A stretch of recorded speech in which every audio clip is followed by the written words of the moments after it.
welcome to the Victory Speaks Minding Our Mind series, where iron sharpens iron. That's you and me sharpening each other. I'm your host, Nicole Waldron, your voice of victory and your mental fitness coach. And I'm on a mission to curate inspiring life conversations with everyday experts, unsung heroes, and thought leaders that will empower us to live a victorious lifestyle. Our physical and mental wellness is a journey that we have to make an intentional choice of to take care of. That is something we cannot always do alone. In this series of the Victory Speak Show, we focus on our mental health and wellness. And as you join me on this journey through these Minding Our Mind conversations, I hope you will be inspired to be more intentional about your mental health and wellness. As we cultivate the victory mindset, today, let us be intentional and make ourselves a priority. As we take one step daily, mindfully, we can improve our lives for the better. I invite you to get a nice drink, sit back, get a snack, grab a notepad, as you just never know when a wisdom key can be dropped. Please share this with your friends and get ready to engage with us. And welcome everyone to the Victory Speak Show. It is so good to have you here in the spring of life, in the spring of my life. And, it's March here in Toronto. It's International Women's Month. And, around the world, there are two themes happening. It's really interesting. In the world, it says, imagine a gender equal world. The theme for International Women's Month internationally is break the bias.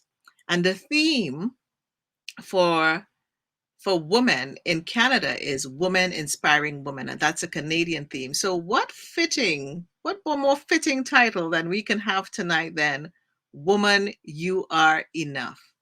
So I have a question for you. In fact, I have several. Do you ever feel that you're not enough as a woman? Do you long for more love, more hope, more healing in your heart, relationships and other relationships in your life? I even have a question specifically for Black women. Do you have a love-hate relationship with yourself, with your sisterhood? It's some thinking questions. It's that Selah moment. Now, to help me curate this conversation, I brought along somebody that I just totally admire, honor, and respect. Joining me on the Victory Speaks couch, yeah, we're going to call it a couch because it feels like a couch situation, is a woman who is passionate about supporting you to assess and access more of what you deeply desire and deserve in the healing and relationships, both with yourself and with others. Andrea Boweya is a registered psychotherapist, a wife, a mother, and a speaker. She's the author of 2 life-changing books, Legacy Moments and The Heart of a Good Thing. She is a psychotherapist for 20 years. Can I tell you, I feel she looks like 20, but no ageism here. She has served as a clinician in diverse settings and has supported many individuals, couples, and families during some of the most difficult experiences of their lives towards hope and growth and healing. Now, if you are listening to this on video, please join me in welcoming her. Show some love, show some hearts, let us know where you're from. And I'm going to bring her to the Victory Speak stage. Andrea, welcome. Beautiful, Nicole. It's such a pleasure to be with you. Such a fitting topic because I am immensely inspired by you. So happy Women's Month to you. Thank you, and happy Women's Month to you. Women, we are enough. How are you doing today? I am doing well. And I remember the last time I had the pleasure to be with you on this platform, I talked about the choice of, in the midst of the stuff, to make a choice to also lean into the good, the Mhm. enough part of me. So I'm doing well. I've had a day that was full. But being here with you here and now in this moment is bringing on the I am well feeling for me. So thank you so much for asking. I have been looking forward to this part of my day. And for those who are joining us here tonight, you are in for a treat. Now, listen, this is like a masterclass for you ladies. We want you to come out of here feeling so loved, so full of yourself, full with yourself, fall in love with yourself again and again and again. And I wonder this is a question that you can think about as yourself as a woman, as you're listening right now. Are you feeling that you are enough right now? Are you enough as a person for yourself, as a mother, if you are a mother, as a sister, as a sibling, as a to your friends, to your family, in work, in your partnerships? Are you feeling enough right now? So, Andrea, you have this really beautiful way and of introducing yourselves. If I was to ask you really to introduce yourself, because so many times we are asked to introduce ourselves and people start talking about what they do instead of who they are. So, Andrea Boweya, can you introduce yourself to our Victory Speaks audience tonight? Hello, everyone. I'm Andrea, and I am passionate about supporting you to experience more of what you truly desire and deserve. I'm passionate about supporting you to get out of living so much from the past to living in the future that you desire and deserve. I'm passionate about supporting you to heal your heart in order to access more of what you desire and deserve. See, this, I'm going to go into a coaching class to introduce myself like this. What are the key points that one needs to think about to really introduce themselves the way that you just did? Key point: what is the gift that God has given you? And believe it or not, I was having this conversation with my 6-year old yesterday. As a young girl, she was having a moment of not wanting to practice her reading. And then we were driving, and then she asked me this question. She's like, "Mommy, does God give you money?" And so I thought that was such a beautiful time to introduce a teaching moment. I said to her, God gives us gifts. And when we develop those gifts, from those gifts, we invite money into our life. And so that's the essence. Do you know the gift Mm. that God has given you? Do you know the unique value that is within you that can never be devalued? The moment you tap into that unique value that can never be devalued, you are unstoppable. Because the reality is, there is only one Andrea Boweya. And so the minute I tap into that intrinsic, unique value within me, I know that I am competing just with myself. That Nicole has her unique lane. Yes. Even if we have the same job title, for example, there is the Andrea way, the unique value in Andrea of doing this thing. So there's room for all of us. The key is to tap into your unique value. And when you know that that value can never be devalued in your lane, you are unstoppable. You are enough. You are more than enough. Okay, so I know this conversation is going to be spicy because I'm going to wear off even some of my own questions I had prepared because you went into a place about gift and value. And I was having, I was at a class the other day and my teacher said, talked about the gift and we were talking about, the Holy Spirit is a gift to you. And so it made me ponder about how do we treat gifts? If a gift is precious, how do you treat it? And if you look at yourself as a gift, how do you treat yourself? And if you were to give the most precious gift to a friend, how would you like them to treat you? So it's so interesting that you have brought up looking at yourself as a gift and You seeing the got it. value. You got it, Nicole. And that is what we don't want to do, is to say it's easy. It's the simple, not easy, because that's the process. Can you see that you are a gift? Can you own that you are a gift? Can you Mm. acknowledge that you are a gift? Most importantly, can you accept that you are a gift?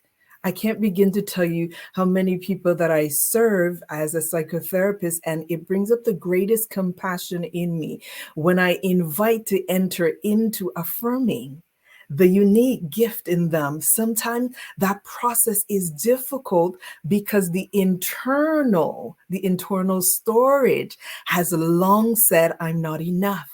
The internal subconscious storage Right. has long says, I'm not worthy.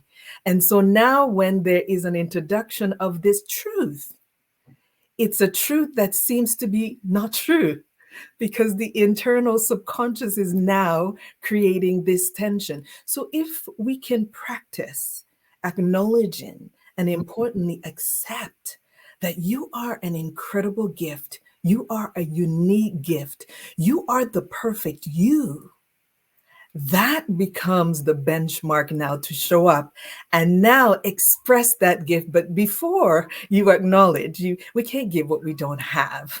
Right. And sometimes we're giving out of what we don't know that we have.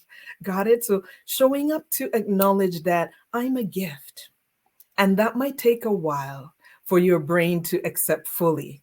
I say to people, our lives start with a thought at a time. And if we understand Mm, that, the thought that we have now connects and create those emotions that then interacts with our entire body. It's like if someone's feeling anxious, they're generally able to say, I'm feeling really anxious in my tummy. That makes right. sense in your body. So if you could work on the thought, you're going to now effect the change.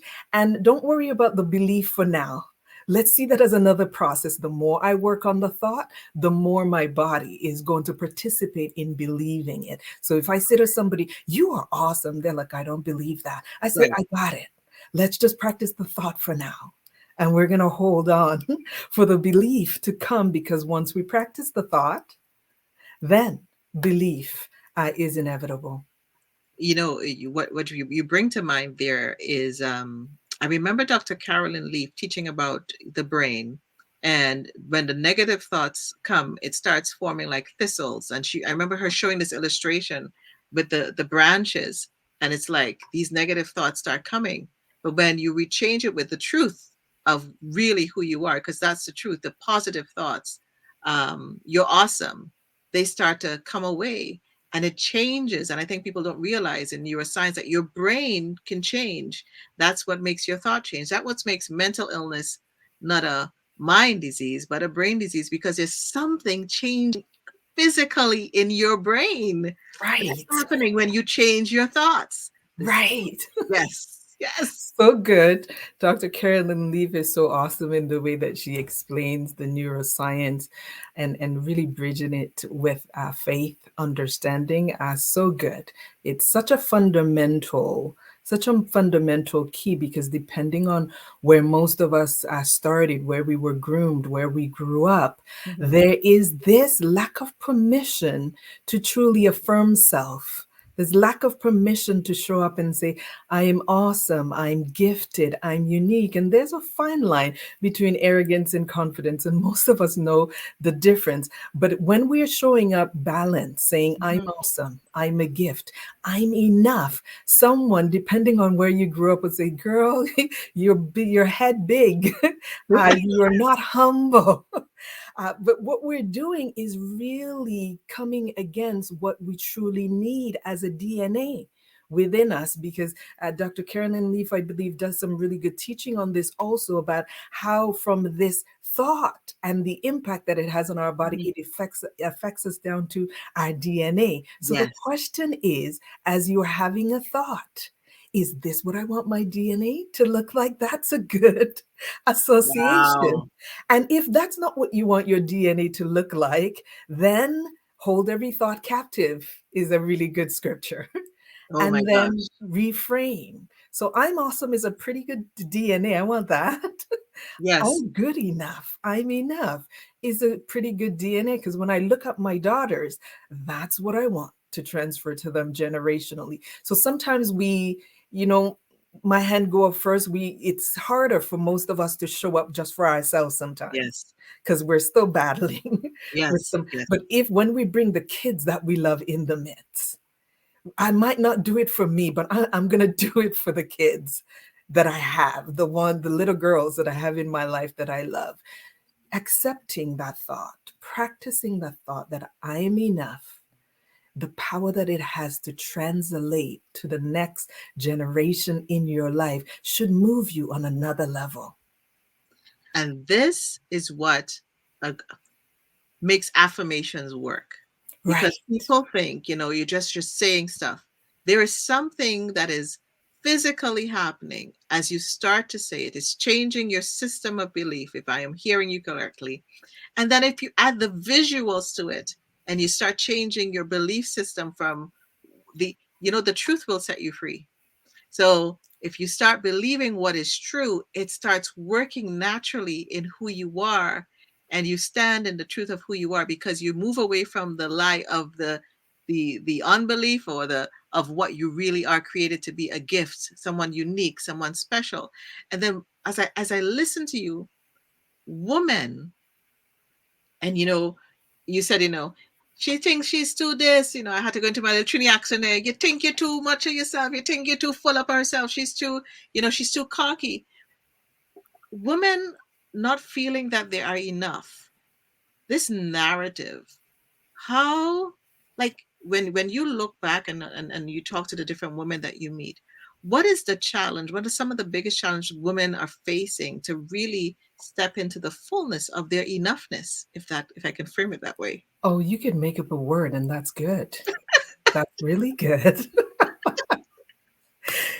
Part of the fundamental barrier or block to accepting that we are enough is the oops, the mistake of defining ourselves by our roles.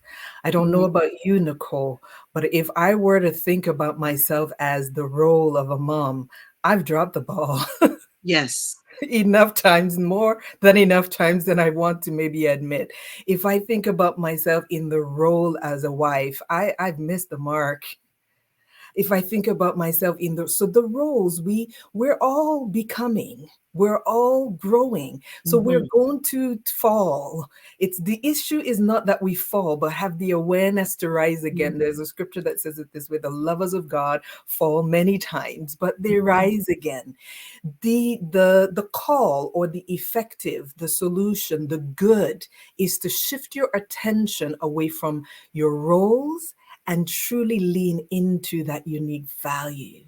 Yes. Truly lean into the gift, because that gift and that value it doesn't go up and down. It's not like the market that's dropping now. It doesn't go up and down. It stays the same. It's like that godness, yesterday, today, and forever, the Yeah. unique gift. And so the journey is to literally slow down long enough to rediscover who you are and that gift that is within you, because it doesn't come automatically for most of us. You have to lean in and ask yourself some really good questions. You lean in and really just listen inward. Often I do this exercise with individuals to really listen in. If they were to listen in, I worked with one individual who struggled with, weight issues. And I say it this way: disorders are things that we add judgment to. So let's Yes. just call it, let's just call it weight issues for now. And so I said, what part of your body often speaks to you from that judgment perspective? And she said, my tummy. I said, let's go Mm. ahead. If I could invite you to hold your tummy, and I want you to hold your tummy and close your eyes and just lean in for a moment. And I'm going to ask you to bring up that part of you that is compassionate. And I Mm. want you to listen from the ear of your compassionate part. And as she leaned into that part of her body, I said, talk to me, listen in, talk to me. What is your tummy saying to you? And she says, my tummy's saying, I want kindness. Wow. Such a pivotal moment for her. She was able to now feel into that, yeah, I can give kindness. Mhm. I'm now a little bit more aware, because how can two walk together except they agree? If I'm saying Ooh. to myself, I'm not enough, but I want to achieve, I create a tension. If I want to achieve a goal in my body, but I'm judging it, I create a tension. Tension. And it's a double-mindedness that's happening. Right. So acknowledging that no matter where we are, no matter what we look like, no matter what stage of life we are, what the situations are, we're all going through something or have been through something, that you could lean into the value and the ability to listen to even parts of your body and lean in from that value. Because in reality, as I supported this individual to rediscover the value and the strength within them, kindness was one of those. Wow. You see, you said the word value keeps coming up, which is an interesting word. How do we find what is value? Because if we were to look at it from that point of view, because it's one thing to hear these words that we say all the time, but it kind of becomes in and comes out. And so, like, if I had to define value for myself as a woman, what would I look at as some of those traits? Very good question. And so the value could, in this case, could be pretty synonymous to the gift. Hmm. If I were to say to you, Nicole, do you understand, even it doesn't have to be 100%, do you understand even in part why you were created? What is the essence of who Nicole is? Mm. And sometimes those could be pretty big questions. So we Yes. break it down. Nicole, when you kind of just think for a moment, when people reach out to you, what are they calling on you for most often? Ooh. Because often before we recognize the gift, others are recognizing the gift in us because it is the currency. That's the gift in us is what empowers us to be relational. Relationship is currency. So people reach to us for that gift. We give, we receive, and that what creates this Yes. exchange of currency. So if you're not aware just on your own, you sit and say, what do people call on me most often for? And they show up and they say, girl, how do you do that? And you're like, do what? Because in you, there's just a being. Because a gift isn't, have you ever met anyone who says, I've just finished a day of what others would call work? And I'm Yes. like, why again did I get paid for that? Because I Yes. was being. Myself. Right. It's the essence of that. And sometimes the transaction is one of kindness that draws people to you. Sometimes the transaction is one of compassion. If you've ever met me in person or as a therapist, you would know that the transaction is one of non judgment. It's Yes. one of holding with compassion Yes. for the purpose of getting you from point A. It's like, how long do you want to live in the past and the stuff that you've been through? I am going to not judge you. I'm going to hold you and say, amazing that you showed up in this moment to access what you deserve. And then I'm going to support you one step at a time in that process. Then at the end, you get to say, oh my goodness, this is so awesome. I didn't know that this was possible. And we celebrate. I Because if so you showed up and I was like, girl, seriously, did you do that? I am now speaking to your not enoughness. mm, If I say, so good, literally, when anyone calls me for therapeutic services in the initial consultation, at some point in time of that consultation, most often at the very beginning, I say, welcome to your new beginnings. yes. That's the celebration of no matter where you are in your life, if you can show up for yourself and show up for Mhm. that gift to move forward, that gift that propels you forward. So that value, you're actually showing up for yourself in your value, the gift. And then you're able to now transact from that gift with others in a more healthy way. Okay, so much said there. Well, first off, I'm going to start at the back. Welcome to your new beginnings. Anybody who's listening to this here, welcome to your new beginning. I hope that Yes. you hear it in the spirit that it is given. It doesn't mean that you weren't doing anything good before, and it doesn't mean that you're not going forward in goodness. It means there's an opportunity for new beginnings, just like springtime. And then you said, um, what do people call you for? Yeah. And if you've never done that, I'm going to give anyone listening right now, I'm going to give you an exercise. Call your really good friend, the one you trust, and ask her, ask her some questions, or ask him some questions, because sometimes not because you're a woman that means your best friend is a woman, so let me not go there. Find out from those around you, tune in and listening, let them speak to you about, what do you value in me, what do you see in me, what do you like about it? Go back over your conversations, I'm thinking. And then I'm also thinking, as I think that my head was going in like five spaces, and then I was thinking about young women and girls. How are we doing affirmations into them? How are we speaking into them? Because before they become a woman, they are a little girl. And how are you speaking to the girl in you? And how was the girl in you spoken to, that may not made you feel enough in one part of your life? Because sometimes we may be good in one part of our life, but we're not feeling good enough in another part of our life. So if I were to go back to the little girl, and I were to think about women raising girls, and if I hope there's some men listening on the line, if you are raising a little girl, what are some of the things we really should be speaking into them? How do we speak life into them so that they grow up knowing that they are enough, and that it becomes that anchor for them, that you are enough? Such a good question, Nicole, and you're reflecting us so well. I just love having conversations with you. So good. Sometimes language, and not sometimes, most often than not, language matter. So Yes. the language of what do you value in me, I might drive with some people and might not drive with others.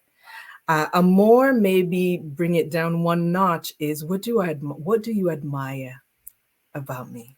Mm, That might land more on a general scope. I What do like you that. admire? And so there are some key ways where we can plug this in. For example, with my daughter that just graduated, had a graduation, even though it was a pandemic time, what we did was create a tribute for her, and we sent some specific instructions to some people in our lives, an invitation that they made a short video, and one of the key parts was, what do you admire about her? Mm, It's plugged in structurally because we have celebrations when somebody graduates. It's normal to have a celebration, but in that celebration there was an intentional speaking into the value of who she is by the I admire about you so much and the addendums. yes. As I sat and watched her watch this video, and I know she's going to have it for forever because it's recorded, the way that she was able to express how those thoughts interacted with her body, because now she gets to hold on to, right, they were speaking into my value. And the reality is, pretty much nothing that they said was like, really? It Yeah. was almost like turning up the volume on depending on where that volume is. So using the language of what you admire. Hmm. Hmm. I admire about you, Nicole, your amazing ability to stay connected and to be generous in the way that you show up. Like, I admire your ability to inspire others. You are incredible in the way that you show this it's this, how do I describe it? This level of resilience. Like, Nicole's going through a lot, but she's able to show up and navigate on this level while acknowledging that I'm going through something. That's amazing Thank you. because it means that people are in your life more often than not potentially have showed up and say, Nicole, I'm so grateful that I can trust you. Mm, That's the transaction, because all of these are gifts that Nicole has that is really her intrinsic value, right. that she's not transacting from somebody saying a word like, I can trust you. Right. Yeah. See that all. I love how you brought that together, and I love the exercise and that you did. What do you admire about me? And it's taken a while, because I think as women, for so often, from you said the narrative of how we've been socialized to think that, you're bragging on yourself, and your head's too big, and if you're a Caribbean woman or a woman of African descent, that narrative is probably very much there. Right.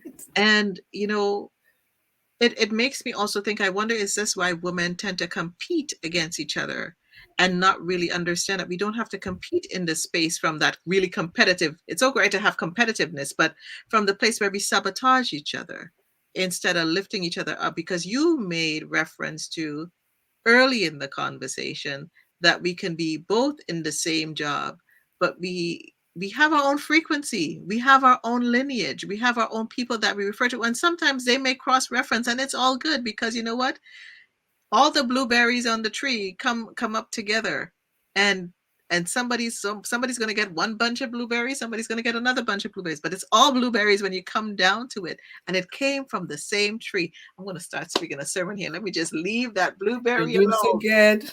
It's that just took me in some places. And I'm thinking that, as we do this recording in Black Mental Health Week, I'm thinking about Black women in particular.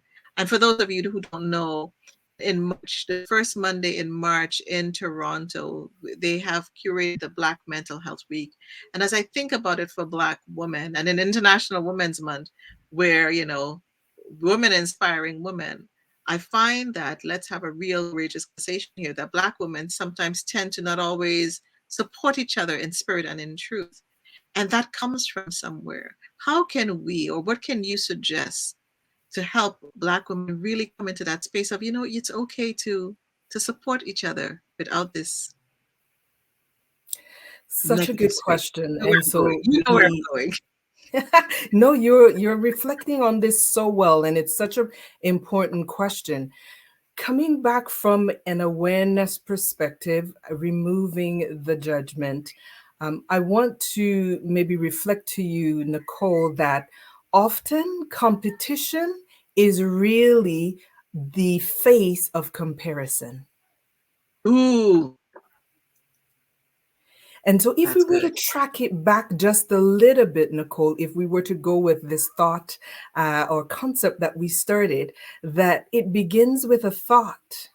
And this physical nature of a thought, the way that it interacts in our brain and then creates emotions that interacts with our body down to our DNA. If you were Yes, to now push the lever a little bit 200 years ago, the thoughts of our grandparents, great grandparents, great great grandparents, if this stuff really affects us down to the DNA, it is showing mhm, up in our DNA.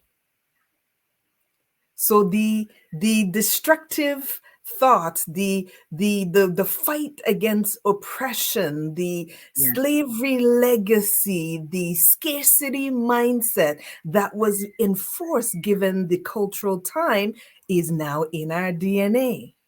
yes, The good news is that what has been generational can be interrupted situationally, one thought at a time. But often, as women in our culture, we're still in survival mode because we are coming from the DNA of having been annihilated. You didn't know yes, when you were going to be violated, snatched away, taken to another. So there is a almost this fighting for the place. yes, And that's now the invitation to, with awareness, to interrupt by the I'm enough and you are enough. I'm in my own lane and you're in my own lane. There's no other Andrea, there's no other Nicole. So we could straddle side by side, but that's not yes. what's in our DNA. And if Wow. we recognize that now, no judgment. We are really inviting to the awareness that now, if situationally today, every one moment at a time is my mantra, it is possible. If one moment at a time you pay attention to the thoughts that you're having, you literally think about what you're thinking, you are now rewiring your own DNA. And now, 20 years from Mhm. now, we're seeing a different landscape. It is so much more than us. So that's the trumpeting. If I won't do it for myself, I would do it for my children. Yes.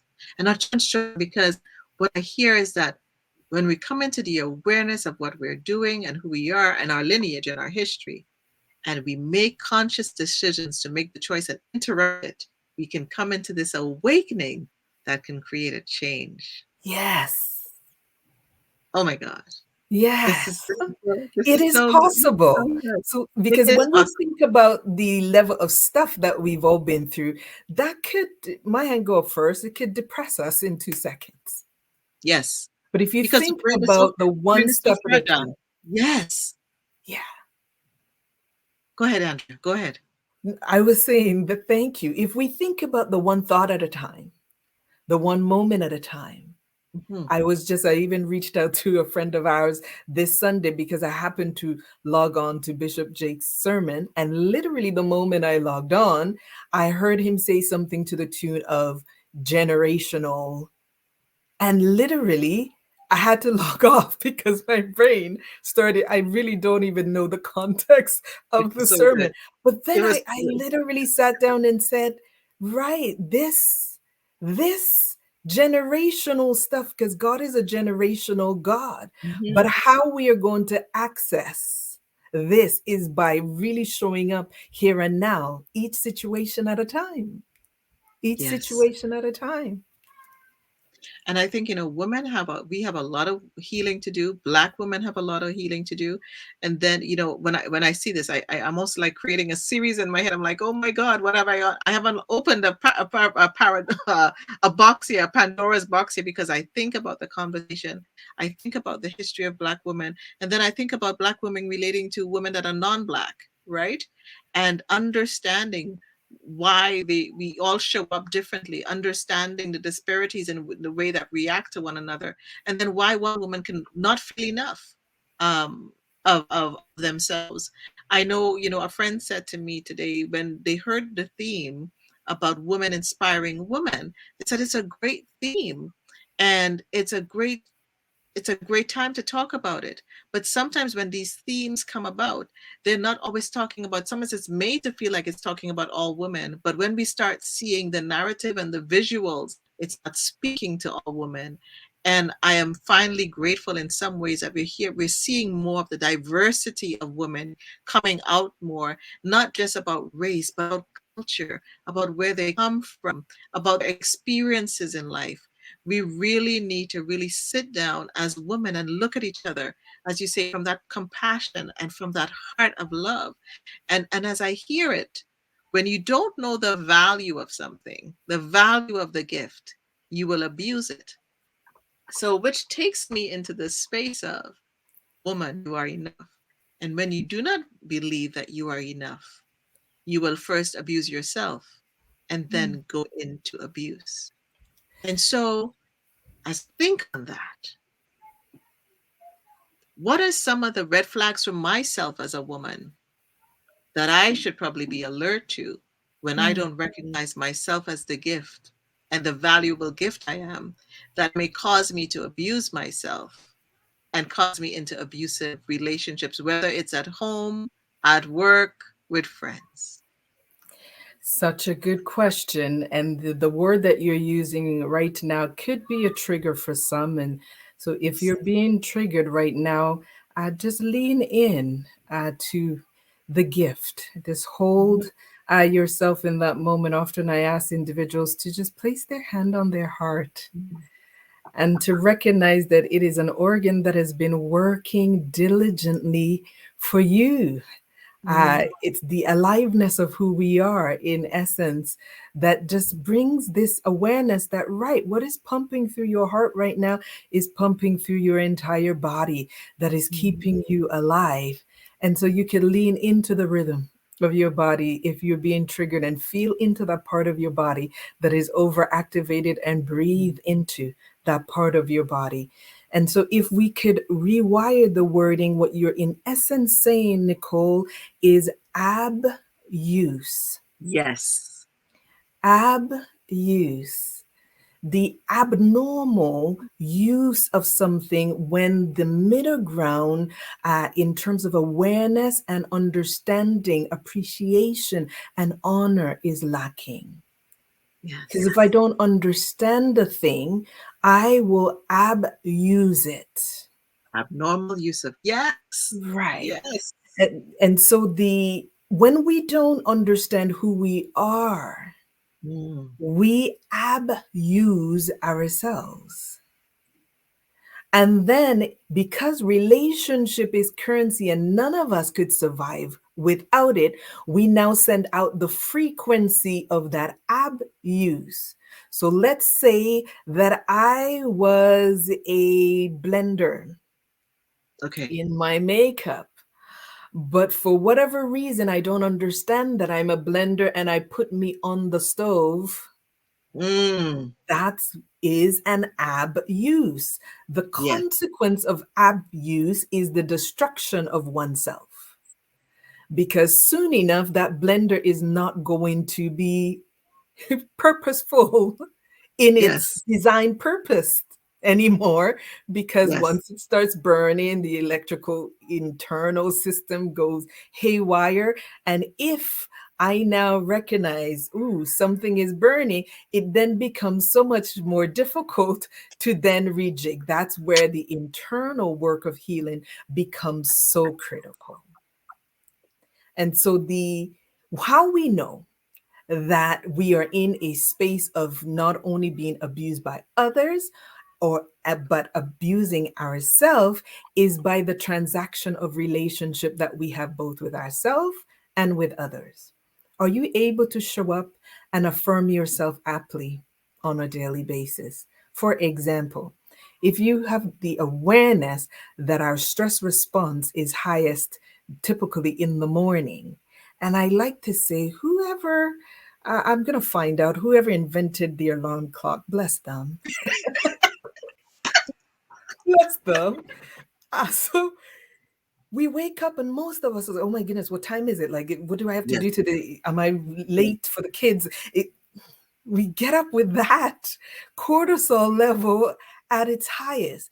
If I have the awareness of the gift that Mm. within me, and I'm cognizant that that's what I'm going to transact throughout my day in the Mm. currency of Mhm. relationship, Mm. I would intentionally practice my internal alarm clock, so not an external alarm clock. For Right. example, I will, if I know that my body needs 8 hours, I will go to sleep at a time that gives me 8 hours to the time I want to wake up. And ultimately, my body's going to learn to respond to my internal clock. Then, first thing in the morning, I wake up and I say, it's a great day. Mm. I am enough. I am invaluable. I'm now preparing the transaction that I want to exchange during that day. But we wake up with abuse of our internal system by the onslaught of an alarm clock. Uh, don't get me wrong. I get it. Some of us do need an alarm clock, but to stay just with the explanation of the concept, Yes. right? Because it is numbing our internal clock when we reach out for something that we're meant to develop from the inside out. And then if I now automatically the anxious, provoking thoughts that come up first thing in the morning, if I accept them as opposed to interrupt them, I'm now abusing the capacity of my brain and my mind for the Mhm. transactions that are required in my day. So it starts with me, it starts with you, it starts with each one of us. If I wake up with that type of foundation, I'm enough, I'm invaluable, I'm a gift, it's a great day. This, from a Christian worldview, this is the day Yeah. that the Lord has made. I will rejoice and be glad in it. I don't know about you, but I don't rejoice for not good things. Yes. Get it. Yes. Be content. I slow down and say, right, I get it. That doesn't feel good, but I get that you have a plan for me. It takes me a while to get there. But we can get excited about good things, right? Yes. Yes. So that's the it's a good day if you have anchor it in, a principle This is the Mhm. day that the Lord. If you start by transacting, creating that foundation in the relational transaction for your day, and you try this, you will see that your day will go very differently, very, very differently than it otherwise. You're now going to invite, we attract ourselves. Yes. You now invite the useful interaction as opposed to the abuse. If you've ever, I'll tell you this, if you've ever seen someone road raging at 8 a.m. in the morning, Mm. they have woken up with an alarm clock and stressed out about where they're going. They did not wake up with an internal system creating a foundation saying, I'm enough. It's a great day. No. And So you know, look you into said the difference that so you much can there. make. Go ahead. No, you said so much there because even just starting your day, how are you starting your day is key. So even if the alarm clock goes off, can the alarm clock go off to bring you into a place where I need to de-escalate my alarmness that happened? And if you have to, don't press the snooze button, take that 15 minutes of the snooze to bring yourself into the self-awareness of the day, that you have breath and you are actually breathing and I'm okay, and feel the essence of you in the moment, um, is one of the things that I am hearing. Because as we are conscious, you know, people do all sorts of mindfulness, but I think sometimes we miss the basic things in mindfulness. Is even just start with you in the morning. And as I listened to you, I was reminded of something that I did years ago, and I try my best once in a while, is a mind fast. And Hmm. people are like, a mind fast, we're supposed to fast from food. No, what are your thoughts? What are you thinking about yourself? You're bringing me back to value when you say that. What are you saying to yourself when you're upset? What are you saying to yourself when you give the example of the young woman that was seeing her stomach as the place that she was not loving and being loving to? And what are you doing? What are you doing to yourself that may be abnormal use for your body? What are you putting into your body? What are you listening to? Whether it's in, the music you're listening to, the people that you're listening to, because all of that is speaking to my value and to the gift. How it goes back to the beginning of the conversation. Listen, people, if you missed the beginning of the conversation, you got to go back and rewind. If you got a gift and you thought it was valuable, how would you treat it? Yes. And I want to say to people today, if you can see yourself as a valuable gift, like you would give somebody whatever you think is valuable, whether it's a candle, whether it's a diamond, whether it's a beautiful glass vase, whatever it is, what would you want somebody to do when you gave it to them? And now Hmm. picture yourself as that. And I know for myself, guilty as charged, I have not always seen the value in me in certain areas of my life. Hmm. And this conversation is such a strong reminder as women. It's not about bragging, it's not about trying to compete against each other.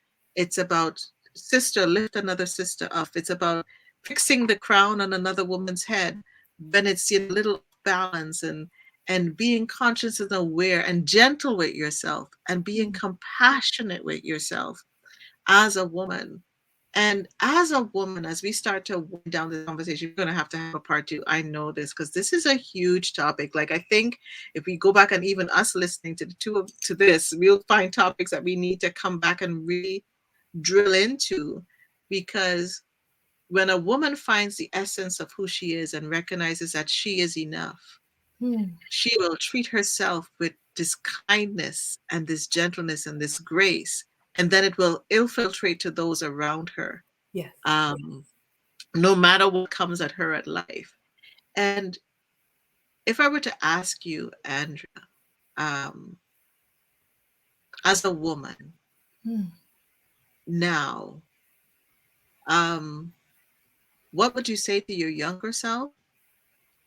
And what are the lessons that you have learned that are just, making you really stand in the truth of you, who you are, that can really help that woman listening to us, or that father that is raising a daughter, or that brother that has a sister, or that husband. Um, what are your words? You can frame it however you like as we wind on. What do you want to say to women, and what would you say to even your younger self, that Hmm. that Andrea, that the beautiful baby Andrea should have known? I would say to her, Nicole, you are enough. Mm, With all that you were physically lacking in health and otherwise, you are enough. Mm. And as I grow each day in my life right now, that's my commitment to constantly remind myself that I am the only Andrea Boweya. And on a deeper level, I have a responsibility to show up, because if I don't, there is a seat in life that remains empty, that has only my name on it. There is someone that I am meant to support in my gift, in that transaction of relationship, that would go without it in the right timing that it was meant to be transacted, because I don't show up. right. And so when I build that foundation within me that I am enough, then I show up more consistently in the Mm, authentic self of who I am. And I wrote it this way in The Heart of a Good Thing that I want to speak to each woman that's listening mhm. today. I wrote it this way. It is titled, I am a woman of worth, but I read it to you to say you are. You are a woman of worth. It says, you are enough. You are a great gift. Woman, you are worthy of esteem. You are a destined generational lifeline for so many. Even when challenged at your core, you are a heart of strength, vulnerability, and profound capacity. Woman, you are a woman of worth. You are beautiful in so many ways. You are unique in depth, resilience, and character. In all you face, in all you have gone through, you are still the beloved of God. You are crowned with grace and honored by your heavenly Father. You are a true nurturer of soul, woman. You are a creative life force, woman. You are a channel of favor, woman. In you, you are a heart of strength, vulnerability, and profound capacity. Let me say that again. Woman, you are a heart of strength, vulnerability, and profound capacity. You are enough. You are a great gift. You are the heart of a good thing. You, woman, you watching, listening today, you are a woman of worth. You are enough. Just as you are, you are enough. Lady Andrea, my God, you see, this is why you're such a gift. You're such a gift to the world. Mm. You're such a gift in my life and to everyone that comes into contact with you. And I am so honored that you were able to find the time to even come on here this evening and just share, and to empower women to stand in the truth of who they are, see themselves as valuable, and understand their gift, that they are a gift to be valued, that they are a gift to the world, and to remember that, and how to hold space for them, and how we can pour into each other and to pour into our children. And if we don't even able to stand for ourselves, that we can even start with thinking about the next generation. Mm. If you don't have children of your own, think about your nephews and your nieces. If you don't have those, think of the children that you watch along the way, the ones that you've adopted. And if you can't even think of those, think, I'm like, these young people coming up now are going to be making decisions for us as we get older. And if we can change the narrative into them stepping into the truth, that they can walk in a freeness that some of us may not have had the opportunity to walk in, what a difference the world would be. And if I were to ask you one more question, what would victory look like for you in this moment? What would you say? Victory would look like me rising in the abundant awareness that I am enough. And I would know that that is not a snap of a finger. I've said it, it's done. But that's an everyday, each day, each moment that I have a responsibility to remind myself that I am victorious and will continue to be because I make a choice. Even though I'm going through some things, I make a choice to acknowledge and to accept that I am enough. Just as I am enough. That is powerful. And I think that's the affirmation that we can all leave with today. I, and put your name in it. And I'll say, I, Nicole, I am enough. Look at yourself in the mirror and say it. I am enough. Yes. And it may be hard for you to say it. Sometimes you may have to open one eye and say, I'm enough. It may be a little grouchy. It may be a little soft. You may have to say it to your internal self first, because before you can vocalize it. And and sometimes you need a friend. You need an iron sharpener. You need a peloton. Someone who can come alongside you and help you navigate that space in reminding yourself, as a woman, you are enough. And Lady Andrea, thank you so much for being here. And you have two amazing books. Can you tell the folks? I'm going to put it in the comments, as to the name of the books and how they can get those books. So, my first book is called Legacy Moments. And this is that it's a game changer. It would invite you to really slow down and to think about the DNA, the legacy, the meaningful, intangible, far beyond the tangible things that you truly want the next generation to carry in their inner being.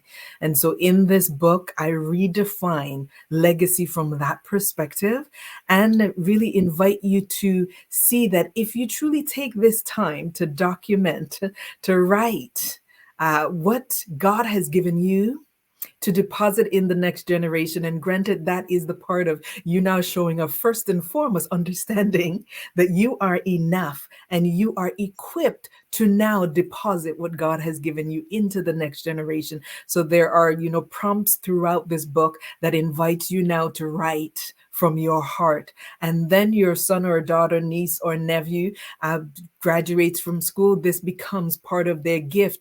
Think about it. If you had something that someone wrote for you in 1973 because they were thinking about you on that day and documented as March the 7th, 1973, how that would move your heart Yes. in such an incredible way. So Legacy Moments is that book. It is meant to, what was moved in my heart is the disconnect, the gap, generational gap that really was showing up in a lot of the work that I was doing. And it's not because the gift didn't exist in the former generation, is that it wasn't transferred effectively. So Legacy Moments is meant to bridge that gap. We can do what we can do one moment at a time to restore that which we truly deserve and desire.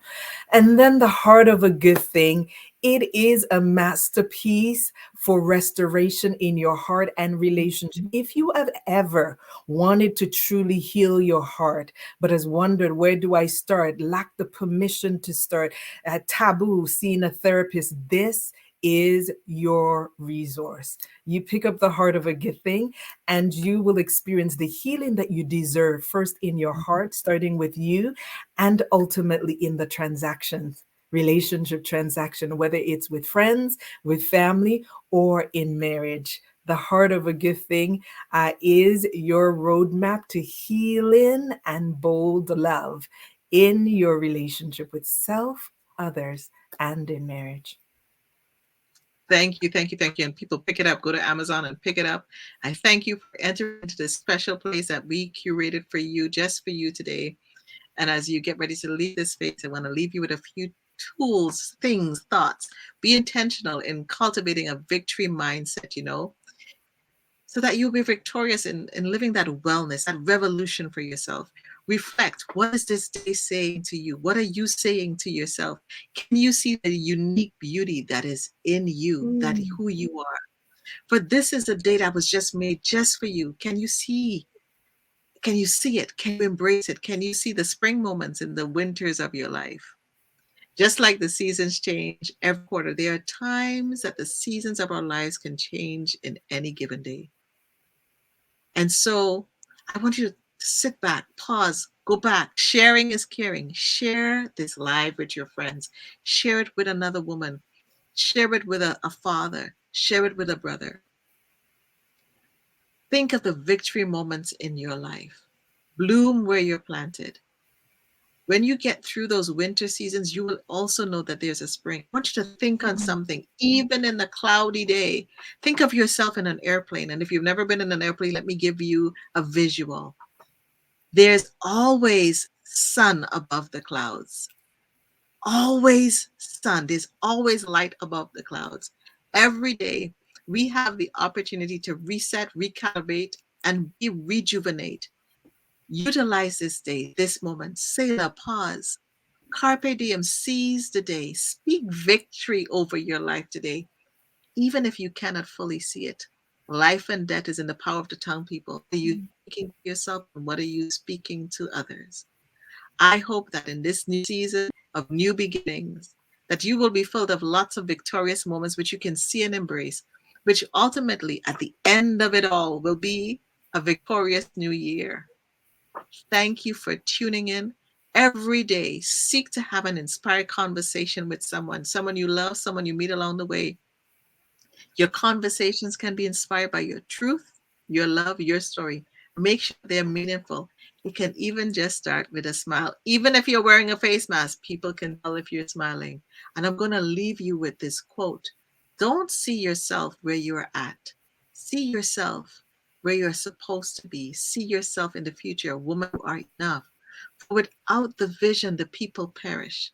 Today, give yourself permission to dream and believe again. Have a vision about it, be intentional about it, cultivate it. You will see the transformation. Give yourself some ovation along the way.